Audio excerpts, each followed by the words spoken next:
আচ্ছা, কখনো কি এমন হয়েছে কারো উপস্থিতি তোমাকে শান্তি দেয় আর তার অনুপস্থিতি তোমাকে অস্থির করে তোলে? কখনো কি এমন কাউকে ভালোবেসেছো যাকে পাওয়ার থেকেও বেশি ভয় লাগে হারানোর? হ্যালো বন্ধুরা, আমি রোকসানা, আর তোমরা আছো তোমাদের ভালোবাসার গল্পের ঠিকানা রোকসানাস লাইফ ক্যানভাসে।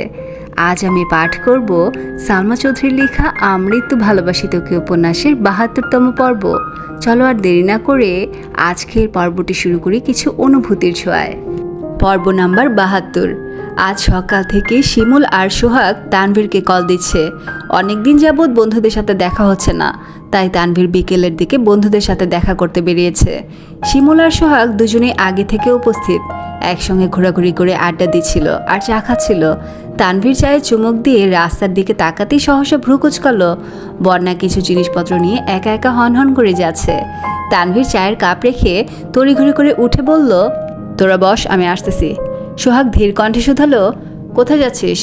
তানভীর মেকি স্বরে জবাব দিল, প্রেম করতে। তানভীর যেতে যেতে বন্যা অনেকটাই সামনে চলে গেছে। তানভীর পেছন থেকে ডাকলো, বন্যা। আচমকা পুরুষালী কণ্ঠে নিজের নাম শুনে বন্যা ফিরে তাকালো। তানভীরকে দেখে কিছুটা স্বস্তি পেল। স্বাভাবিক কণ্ঠে বলল, আসসালামু আলাইকুম। ওয়ালাইকুম আসসালাম। পরীক্ষা কেমন হলো? আলহামদুলিল্লাহ ভালো। কোথায় গিয়েছিলে? একটা ফ্রেন্ডের বাসায় গিয়েছিলাম, আর কিছু কেনাকাটা করেছি। তানভীর হাত বাড়িয়ে বলল, ব্যাগটা আমাকে দাও, আমি এগিয়ে দিয়ে আসছি। বন্যা তড়িৎ বেগে বলল, না, আমি নিতে পারবো। বিশ্বাস রাখতে পারো, তোমার ব্যাগ নিয়ে পালাবো না আমি। বন্যা ভ্রুকুচকে গম্ভীর কণ্ঠে বলল, আমি কি একবারও বলেছি আপনি পালাবেন? তাহলে ব্যাগটা দাও। ব্যাগ নিতে গিয়ে বন্যার হাতে তানভীরের হাত লাগতেই বন্যা তৎক্ষণাৎ ব্যাগ ছেড়ে হাত সরিয়ে ফেলেছে। তানভীরের তপ্ত স্পর্শ অনুভব হতেই বন্যার বুক কেঁপে উঠেছে। তানভীর ব্যাগ ধরে বিস্ময় সময় তাকিয়ে প্রশ্ন করলো, কোনো সমস্যা? না। তানভীরকে কে বুঝাবে? বন্যার কাছে তানভীর মানুষটাই সমস্যা। বন্যা যতটা সম্ভব তানভীরের থেকে নিজেকে গুটিয়ে রাখে, তবুও ততটা পারে না। কোনো না কোনোভাবে মানুষটার সাথে দেখা হয়েই যায়। বন্যা স্বাভাবিক কণ্ঠে বলল, আপনি এখানে কেন আসছিলেন? বন্ধুরা দেখা করার জন্য বারবার কল দিচ্ছিল, তাই আসছি। এখানে চলে আসছেন যে? বন্ধুরা খুঁজবে না? আমাকে ব্যাগটা দিয়ে বন্ধুদের কাছে যান, আমি নিতে পারবো। এত কথা বলো কেন তুমি? আমি সাথে যাচ্ছি, এটা ভালো লাগছে না। তানভীরের ধমকে বন্যা কিছুটা কেঁপে উঠল। তানভীর সহসা কৌতুক স্বরে বলল, আরে মজা করছিলাম, চলো তোমাকে এক কাপ চা খাইয়ে রিক্সা উঠিয়ে দিচ্ছি। বন্যা নাক কুঁচকে বলল, চা খাবো না ধন্যবাদ। তানভীর শব্দ করে হেসে বলল, হা, আমি তো জানতাম তোমার চা খুব পছন্দ, এখন আমি বলছি বলে খাবে না? বন্যা কিছুটা উদ্বেল কণ্ঠে শুধালো, আপনাকে কে বলেছে? মেঘ। সেটা তুমি জেনে কি করবা? খাবে কিনা বলো। বন্যা আস্তে করে বলল, ঠিক আছে। অনেকটা সামনে এগিয়ে রাস্তার পাশে একটা চায়ের দোকানে দুজনে চা খেতে দাঁড়িয়েছে। আশেপাশে তেমন মানুষজন নেই। চায়ের দোকানে ৪-৫ জন লোক চা খাচ্ছে, যাদের মধ্যে দুজন সিগারেট আছে। বন্যা গোল গোল চোখে সেই লোকদের দিকে তাকিয়ে আছে। তাদের হাবভাব দেখে বন্যার ভ্রুযুগল আরও কুঁচকে আসে। তানভীর সেই দৃশ্য দেখে বলল, তুমি বরং এ পাশে দাঁড়াও, তাহলে ধোয়া আসবে না। বন্যা অতর্কিতে তানভীরের পানে তাকালো। কিছু একটা জিজ্ঞেস করতে গিয়েও থেমে গেল। তানভীর তপ্তস্বরে বলল, কিছু বলবে? বন্যা এপাশ ওপাশ মাথা নেড়ে না করলো। তানভীর পুনরায় প্রশ্ন করলো, তুমি কি কোনো কারণে আপসেট? বন্যা চোখ তুলে তাকালো, তবে কিছু বলল না। বন্যা রাস্তার দিকে মুখ করে দাঁড়ানো, আর তানভীর রাস্তার পাশে দাঁড়ানো। এদিকে সচরাচর গাড়ি চলাচল করে না। হঠাৎ দু একটা গাড়ি আসে। বন্যার সঙ্গে সরাসরি চোখাচোখি হতেই তানভীর বন্যার মাদকের ন্যায় চোখের গহীনে ডুবে গেছে। আশপাশ ভুলে নিরেট দৃষ্টিতে বন্যাকে দেখছে। আচমকা বন্যা এগিয়ে এসে তানভীরের পেট বরাবর শার্ট আঁকড়ে ধরে শক্ত করে টান দিতে তানভীর বেসামাল হয়ে বন্যার সঙ্গে ধাক্কা খেল। তানভীরের ঘোর কাটতেই খেয়াল করলো একটা পিকআপ নিয়ন্ত্রণহীন হয়ে তানভীরের পাশ কেটে স্পিডে চলে গেছে। তানভীর সঙ্গে সঙ্গে আশপাশ দেখলো। এদিকে বন্যার দুহাত এখনও তানভীরের পেটে। কয়েক মুহূর্তে তানভীর স্বাভাবিক হলো। বন্যার স্পর্শ অনুভব করা মাত্রই তানভীর সারা শরীরে ঝাঁকুনি দিয়ে উঠেছে। নিজেকে সামলে তানভীর সঙ্গে সঙ্গে সরে দাঁড়িয়েছে। বন্যার আগে ফুঁসতে ফুঁসতে বলল, আপনাকে এতবার ডাকলাম, কথা কানে যায়নি? তানভীর বন্যার ক্রোধিত চোখ মুখ দেখে মৃদু হাসল। তানভীরের মস্তিষ্ক এখনও বন্যার স্পর্শে অনুভবে মেতে আছে। কি হয়েছে বা কী হতে যাচ্ছিল এসবে তানভীরের বিশেষ মনোযোগ নেই। তানভীরের ঠোঁটে হাসি দেখে বন্যার মেজাজ আরও বেশি খারাপ হলো। রাগে কটমট করে বলল, আপনি হাসতেছেন? এখন যদি গাড়িটা আপনার ওপর দিয়ে যেত তখন কি হতো? তানভীর মৃদুস্বরে বলল, জানি না। বন্যা ফের বলে উঠল, রাস্তাঘাটে এভাবেই চলাফেরা করেন? তানভীর কপাল গুটিয়ে প্রশ্ন করলো, কীভাবে চলাফেরা করি? অসাবধানতায়। ও। বন্যা ফোঁস করে উঠল, ও কি, আপনার কিছু একটা হয়ে গেলে বাসার অবস্থা কি হতো একবার ভেবেছেন? তানভীর কপাল কুঁচকে বলল, কি হতো? তানভীরের দুষ্টামি বুঝতে পেরে বন্যার রাগে আরও বেশি ফুসছে। রাগের কারণে বন্যার ঠোঁট দুটা স্বাভাবিকের তুলনায় বেশ সরু হয়ে গেছে। গোলাপি লিপস্টিকে সরু ওষ্ঠদ্বয়ে তানভীরের নজর স্থির হয়ে আছে। বন্যার রাগে একের পর এক কথা বলছে। তানভীর অবাক লেচনে শুধু ঠোঁটেই চেয়ে আছে। বন্যা আকস্মিক বলে উঠল, আমি এখনই মেঘকে কল দিয়ে সব বলবো। মেঘের নাম শুনে তানভীরের এবার টনক নড়ে উঠল। তৎক্ষণাৎ বলল, প্লিজ বনুকে কিছু বলো না। বন্যা ভারী কণ্ঠে বলল, আপনি কতটা কেয়ারলেস এটা তো ওর জানা দরকার, আমি এখনই কল দিচ্ছি। বন্যা মেঘকে কল দেওয়ার জন্য নাম্বার বের করতে লাগলো। তানভীর বন্যার হাত থেকে ফোন নিয়ে নিজের পকেটে রেখে গম্ভীর কণ্ঠে বলল, আর যাই করো সমস্যা নেই, কিন্তু বনুকে আজকের ঘটনা বলো না প্লিজ। কেন? তানভীর মনে মনে বিড়বিড় করলো, ভাইয়া যদি জানতে পারে আমার জন্য বনু কান্না করছে তাহলে সবার আগে আমার একার উপর ছাড়বে। হো মা, আমি নাই। তানভীর ঢোক গিলে উষ্ণস্বরে বলল, বনুকে বললে বাসা সবাই জেনে যাবে, বনু কান্নাকাটি করে নাজেহাল অবস্থা করে ফেলবে, বাসার মানুষের বকাও খেতে হবে। বনা চাপাস্বরে বলল, মেয়েকে খুব ভালোবাসেন তাই না? তানভীর কপাল কুঁচকে মৃদু হেসে জবাব দিল, হ্যাঁ খুব ভালোবাসি। তানভীর মনে মনে আওড়ালো, বনুর বেস্ট ফ্রেন্ডকেও খুব ভালোবাসি। বনা ধীর কণ্ঠে বলল, মেঘও আপনাকে অনেক ভালোবাসে, ওর জন্য আর বাসা সবার জন্য হলেও একটু সাবধানে চলাফেরা করবেন। আপনার একটু উদাসীনতায় পুরো পরিবারকে কাঁদতে হবে, তাই প্লিজ সাবধানে চলাফেরা করবেন। তানভীর নিঃস্বার্থ দৃষ্টিতে তাকিয়ে মোলায়েম কণ্ঠে বলল, ইনশাল্লাহ চেষ্টা করব। চায়ের দোকানদার মামা কোথায় চলে গিয়েছিলেন? এতক্ষণে কোথা থেকে এসে জিজ্ঞেস করলেন, মামা আপনাদের কি চা দিব? তানভীর উচ্চস্বরে বলল, একটা আদা চা আর একটা লেবু চা। লেবু চাতে চিনি একটু বেশি দিবেন। বন্যা অবাক চোখে তাকিয়ে প্রশ্ন করলো, আপনি কিভাবে জানেন আমি লেবু চা খাই আর চিনি বেশি খাই? তানভীর আর চোখে আকাশের পানে তাকিয়ে আকস্মিক বলে উঠল, ঠিকই তো, আমি কিভাবে জানি?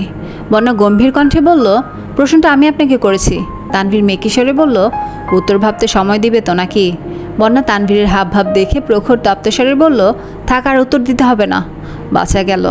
বন্যা সূক্ষ্ম নেত্রে তাকালো। ততক্ষণে তানভীর চা আনতে চলে গেছে। চা খেতে খেতে বন্যা বেশ কয়েকবার তানভীরের দিকে তাকিয়েছে। তানভীর সেটা বুঝতে পেরে আগে থেকে সাবধান হয়ে গেছে। চা খাওয়া শেষে চার বিল দিয়ে কিছুটা সামনে গিয়ে বন্যাকে একটা রিক্সায় উঠিয়ে দিল।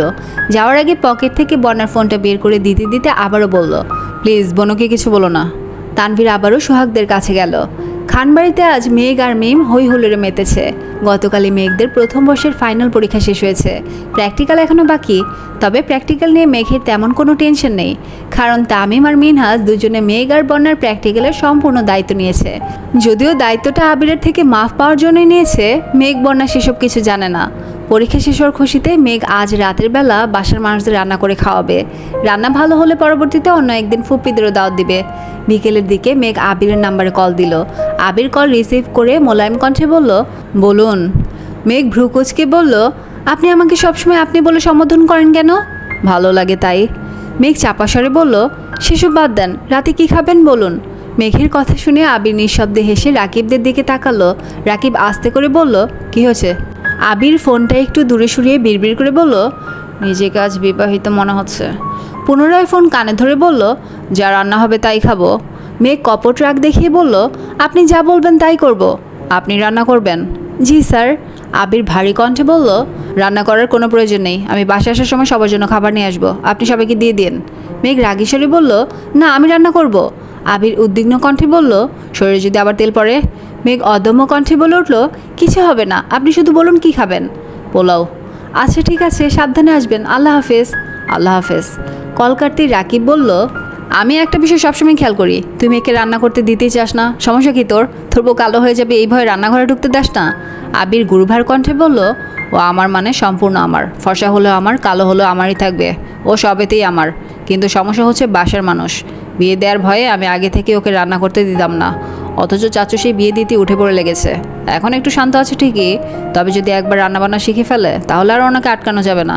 রাকিব ঠাট্টা স্বরে বলল, ভালোই হবে, মেঘের বিয়েতে আবির দেওয়া না, বাবুর বাবা হতে গিয়ে হয়ে যাবে মামা।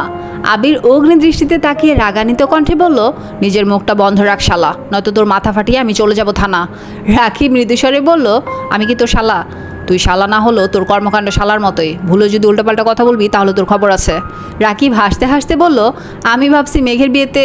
আবির কপাল কুঁচকে রক্তাভ চোখে তাকাতেই রাকিব থতমত খেয়ে বলল, তোর আর মেঘের বিয়ের কথাই বলছি আমি। কিছু বলতে হবে না, আমি বাসায় চলে যাচ্ছি, তুই সামলে নিস। আচ্ছা। আবির মাগরিবের নামাজের কিছুক্ষণ পর বাসায় আসছে। রান্নাঘরে মেঘ আর মিম রান্না করছে। বাড়ির 3 কর্তী সোফায় বসে চা খাচ্ছেন আর গল্প করছেন। আবির বাসায় ঢুকে এই দৃশ্য দেখে ভ্রু কুচকালো। কিছু বলতে গিয়েও বলল না। নিজের রুমে গিয়ে ফ্রেশ হয়ে কিছুক্ষণ পরে নিচে আসছে। আবিরকে দেখেই মালিহা খান বললেন, কিরে আবির, কফি করে দিব? না, তোমরা গল্প করো, আমি করছি। তুই রান্নাঘরে যাবি? আবির গম্ভীর কণ্ঠে বলল, কেন, রান্নাঘরে যাও কি বারণ? আমাদের জন্য বারণ। মেঘ ফোন নিয়ে রান্না করতে গেছে, আমাদের আশেপাশে ভিড়তেও নিষেধ করেছে। দেখ তোকে অনুমতি দেয় কি না। আবির রান্নাঘরের কাছে যেতেই মেঘ চেঁচিয়ে উঠল, আপনি রান্নাঘরে আসবেন না। কেন? আপনার কি লাগবে বলুন, আজ রান্নাঘরের দায়িত্ব আমার। আবির উষ্ণ স্বরে বলল, আর তোকে দেখে রাখার দায়িত্ব আমার। আবিরের কথা শুনে মেঘের থেকেও বেশি মিম লজ্জা পেয়েছে। দুজন প্রেমিক প্রেমিকার মাঝে তৃতীয় পক্ষ হিসেবে থাকতে চায় না সে, তাই মাথা নিচু করে চুপচাপ বেরিয়ে যাচ্ছে। আবির রাগী স্বরে বলল, তুই কোথায় যাচ্ছিস? মিম আস্তে করে বলল, রেস্ট নিয়ে আসতেছি। আবির গ্যাসে গরম পানি বসিয়ে মেঘের রান্নাগুলো চেক করছে। পোলাও, ডিম ভুনা ছাড়াও আরও 2-3 আইটেম অলরেডি করে ফেলেছে। রান্নাঘরের একপাশে রান্নার ভিডিও চলছে। আবির সবগুলো একটু একটু করে টেস্ট করছে, আদৌ খাওয়ার যোগ্য হয়েছে কিনা তা বোঝার জন্য। মেঘকে রান্না করতে দিতে চায় না ঠিকই, কিন্তু রান্না করার পর সেই রান্না কেউ মুখে তুলতে না পারলে এটাও আবিরের জন্য অপমানজনক বিষয়। সবগুলো চেক করে আবির টুকটাক বলে দিচ্ছে। পরিশেষে পোলাও মুখে দিয়ে আবির থ হয়ে গেছে। মেঘও আহামকের মতো আবিরকে দেখছে। আবির কোনো রকমে গিলে ধীর কণ্ঠে শুধালো, লবণ দাসনি? না। কেন, রেসিপিতে লবণ দেয়নি তারা? দিয়েছিল। তাহলে তুই দেসনি কেন? মেঘ উত্তর না দিয়ে উল্টো প্রশ্ন করলো, ভাতে কেউ লবণ দেয়? মেঘের কথা শুনে আবির বেকু বনে গেল। এমন সময় আলী আহমদ খান আর মোজামেল খান বাসে আসছেন। আবির তাড়াতাড়ি কফি করে রান্নাঘর থেকে বেরিয়ে এসে মালিহা খানকে ইশারায় রান্নাঘরে যেতে বলল। মালিহা খান গেলেও মেঘের জেদের কারণে তিনি বিশেষ কোনো সাহায্য করতে পারেননি। ঘণ্টাখানেক পর সবাই খাবার টেবিলে বসেছে। মেঘ আজ নিজের হাতে সবাইকে খেতে দিচ্ছে। মালিহা খান দাঁড়িয়ে দাঁড়িয়ে বলে দিচ্ছেন কোনটাতে লবণ কম হয়েছে, কোনটাতে বেশি হয়েছে। আবির আর তানভীর মিটি মিটি হাসছে। মোজামেল খানের নজরে পড়তেই ফোঁস করে উঠলেন, এত হাসাহাসি করো না, তোমরা যাও এতগুলো আইটেম রান্না করে নিয়ে আসো, তারপর দেখি কেমন হয়। তানভীর ঠোঁট বেঁকিয়ে বলল, আমরা সেজন্য হাসি না, আপনি যে এই অবস্থায় বনুকে বিয়ে দেওয়ার কথা ভাবেন তার জন্য হাসি। মোজামেল খান গুরুভার কণ্ঠে বলে উঠলেন, এমন বাড়িতেই মেয়ে বিয়ে দিব যেখানে আমার মেয়ে রাঁধুনি নয়, রাজধানী হয়ে থাকবে। তানভীর মাথা নিচু করে মনে মনে আড়ালো, আর সেটাই খানবাড়ি, এখানে আমার বোন রাজরানী হয়ে থাকবে, অথচ আপনি বুঝতে পারছেন না। রাত 10টার পরে মেঘ আবার রান্না করতে গেছে। এবার আর কোনো রেসিপি চেষ্টা করেনি। সবার জন্য নুডলস রান্না করে মিম তানভীরকে রুমে দিয়ে কিছুটা আবিরের জন্য নিয়ে গেছে, আর বাকিটা বাসার সবার জন্য রেখে গেছে। মেঘ দরজায় দাঁড়িয়ে আস্তে করে বলল, আসবো। আবির ওয়ার্ডরোবে জামা কাপড় রাখছিল। ঘাড় ঘুরিয়ে মেঘের অন্ধকারাচ্ছন্ন চেহারা দেখে থমকে দাঁড়ালো। হতবাক হয়ে জিজ্ঞেস করলো, কি হয়েছে? মেঘ চিবুক নামিয়ে মৃদুস্বরে বলল, আমার রান্না ভালো হয়নি, হয়তো পেট ভরেনি, তাই নুডলস নিয়ে আসছি। আবির মৃদু হেসে বলল, বিষ নিহিত জেনেও প্রতিনিয়ত আমরা কত কি খাচ্ছি, সেখানে আপনার লবণ কম, মশলা বেশি খাবার আর এমন কি? মেঘ কাঁদো কাঁদো মুখ করে বলল, আমি কিছুই ঠিক মতো পারি না। আবির কোমল কণ্ঠে ডাকলো, ম্যাম। মেঘ আস্তে করে বলল, আপনাকে আগেও বলেছি, আজ আবারও বলছি, রান্নার বিষয় নিয়ে ভুলে মন খারাপ করবেন না। পৃথিবীতে কেউ পারফেক্ট হয় না, মেনে নেওয়া আর মানিয়ে নেওয়ার মধ্যে দিয়ে সারা জীবন কাটাতে হয়। মেঘ মুখ ফুলিয়ে আবিরের দিকে তাকিয়ে আছে। আবির আবারও বলল, আপনার জন্য 2টা শার্ট রেখেছিলাম, দেওয়া হয়নি। আর পুরাতন শার্ট নেবেন নাকি নতুন কিনে দিব? আবির ইস্ত্রি করা 2টা শার্ট বের করে মেঘের দিকে এগিয়ে দিল, একটা সাদা আর একটা কফি কালার। মেঘ শার্ট 2টা দেখে সহসা আবিরের দিকে তাকালো। আবিরের পরনেও শুভ্র রঙের একটা শার্ট। মেঘ মনে মনে সাহস অর্জন করে হঠাৎ বলে ফেলল, পুরাতনই নিব, কিন্তু আমি এই শার্টটা নিব না, আপনার পরনেরটা নিব। আবির স্বাভাবিক ভঙ্গিতে বলল, আচ্ছা ওই 2টা আপাতত নিয়ে যান, কালকে এটা ধুয়ে তারপর দিয়ে আসবো না। মেঘ শ্বাস ছেড়ে নিরেট কণ্ঠে বলল, শার্ট আমি ধুতে পারবো, দিলে এখনই দেন, নয়তো লাগবে না। আবির সঙ্গে সঙ্গে শার্ট খুলে একটা টি-শার্ট পরে সাদা শার্ট মেঘকে দিয়ে দিল। মেঘ 3টা শার্ট নিয়ে যেতে যেতে বলল, নুডলসটা খেয়ে নিয়েন। রুমে এসে দরজা বন্ধ করে আবিরের পরনের শার্টটা মেঘ জামার উপর দিয়ে পরে নিয়েছে। শার্ট লম্বায় হাঁটুর কিছুটা উপর পর্যন্ত পৌঁছেছে, তবে সেসবে মেঘের মনোযোগ নেই। মেঘ চোখ বন্ধ করে আপন মনে আবিরের গায়ের গন্ধ উপলব্ধি করছে। কল্পনাতে আবিরকে নিয়ে শতাব্দী পেরিয়ে যাচ্ছে।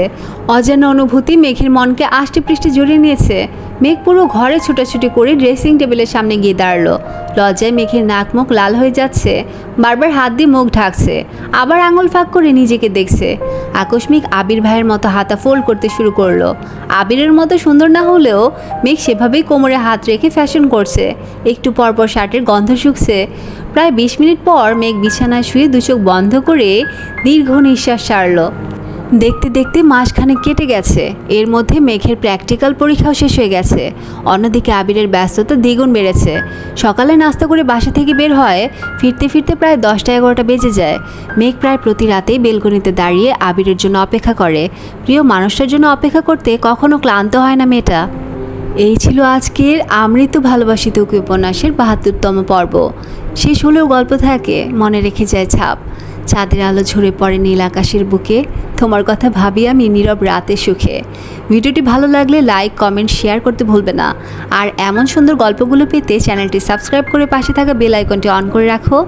আজকের মতো এখানে বিদায় নিচ্ছি। ফিরে আসবো খুব শীঘ্রই নতুন আরেকটি পর্ব নিয়ে। ততক্ষণ পর্যন্ত ভালো থেকো, সুস্থ থেকো, নিজের যত্ন নিও। আল্লাহ হাফিজ।